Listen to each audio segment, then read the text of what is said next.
I'm not afraid of the dark. Once upon a time, there was a girl named Florbela. She was 7 years old and afraid of the dark. She always imagined scary, big-eyed creatures coming through her window or coming out of her wardrobe.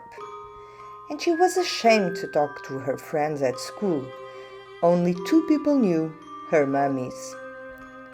One day, Josefina invited Florbela to sleep one night at her house, and Florbela wanted so much. But she was wondering how she would not show this feeling to her friend. She was very afraid that Josefina would make fun of that fear and stop being her friend. Florbela asked Josefina if she could give the answer in 2 days. To try to overcome her fear, that same night, Florbela decided that she didn't need help to fall asleep, and that she would be able to go to her room and not even turn on the heart-shaped presents light, with glitters here and there.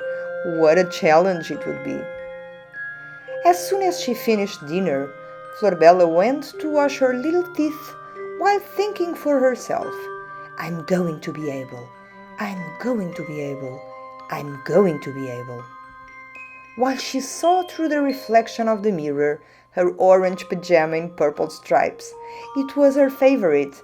It was the one where she always felt safe. Florbela took a deep breath, opened her bed in a cloud shape, but had not yet been able to turn off her presence light. She lay down and covered herself to her eyes, looking out the window. Out there, it's the doghouse of Lua, the tree with a swing, and our 3 chairs, whispered to herself. Sleep began to appear, and her eyelids wanted to start closing.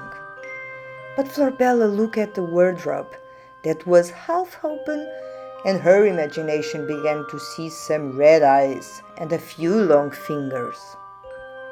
"Oh no, I see the monster again. Will I be able to face it? I have to be able. After all, I want to go to sleep at Josefina's." Florbela got up, put on her slippers, and foot, making no noise, went to the door of her wardrobe. "Hello? Is anyone there? Can I get in my wardrobe? Beautiful little monster, I'm going in." She put her coats and sweaters away, and there was a secret passage with a golden key. Through the keyhole, some fine rays of light came out, and now Florbela was already fearless but very curious. Held the key, rotated, and click! The secret door opened. When Florbela opened the door, she couldn't believe what she was seeing. It was a village of little monsters of all colors and shapes. "Hello, little monsters, will you excuse me to enter your village? My name is Florbela and I'm 7 years old." She came in, took 2 steps, and jumped a cat-clown rabbit. "Who are you, girl? What do you want from here? You're scary," said the cat-clown rabbit. "My name is Florbela and I live in room number 7. Florbela really wanted to talk to the cat-clown rabbit and continued. "Sorry, but it was night in my room and I think I saw a red-eyed monster peeking in my wardrobe, and so I came after him. But after all, this village of yours is beautiful and colorful, and I cannot find this monster." "Monster?" asked the cat-clown rabbit. "There are no monsters here, none. My name is Bruno, and I live here since forever," and continued. "We have a king who takes care of us, King Sebastian." Florbela didn't want to believe that there really was a king. "Who's there, Bruno?" asked King Sebastian. My king is a girl who says that was at night in her room and that there was a wardrobe that kept monsters instead of clothes, and she wanted to come get closest to our village and open the door. None of that, Bruno, interrupted Florbela. Mr. King, I am Florbela, and I am 7 years old and afraid of the dark. I just got up from my bed and came after what seemed to be a monster in my wardrobe. Ha ha ha ha, laughed the king. Fear of the dark? It's not worth it. Let me explain.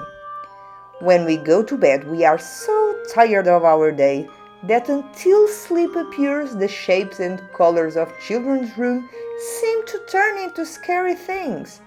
But no way, Florbela. It is just imagination working. Florbela listened attentively. And when we fell asleep, on the next day, we no longer remember anything. Don't be afraid. Come take a walk with me and let me explain that on this side we are the guardians of the children, those who sleep peacefully behind those doors. No monster would show up because they just don't exist. Florbela felt a great relief when she realized that, after all, inside her wardrobe, there was a small village with funny guardians, and that kept the children safe. Florbela was beginning to get very tired and full of sleep. King Sebastian gave her a candy and asked her to rest on her warm and comfortable bed, and even whispered to her, "You know, Florbela, whenever you go to bed, take a teddy with you, your favorite, and lean on it well, so that you feel comfortable and know that we will always be on this side of your wardrobe." Florbela came into her wardrobe that would give to her room.